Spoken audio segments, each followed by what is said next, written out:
Hey guys, কেমন আছো তোমরা সবাই? আশা করি তোমরা সবাই খুব ভালো আছো। তো বন্ধুরা, আমিও বেশ ভালো আছি। তো বন্ধুরা, আজকে আমার এই মিনি ব্লগে সেকেন্ড ডে, ব্রেসেস লাগানোর সেকেন্ড ডে আজকে তোমরা দেখতে পাচ্ছ। তো একদিনে আমি কি ডিফারেন্স, কি আমার প্রবলেম ছিল, কি অসুবিধা হয়েছিল, আমি তোমাদের সঙ্গে সেটাই শেয়ার করছি।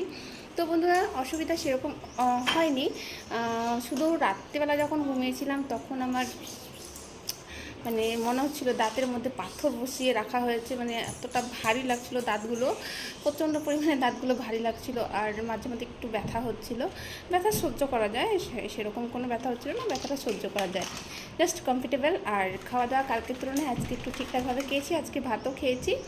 তো দেখা যাক আগামী দিনগুলো কেমন যায়। তো আজকে হচ্ছে সেকেন্ড ডে। তো আমার ফিলিংসটা তোমাদের বললাম কেমন লাগলো। আর যারা এখনও চ্যানেলটি সাবস্ক্রাইব করোনি, প্লিজ চ্যানেলটা সাবস্ক্রাইব করে পাশে থাকো। চলো, টাটা।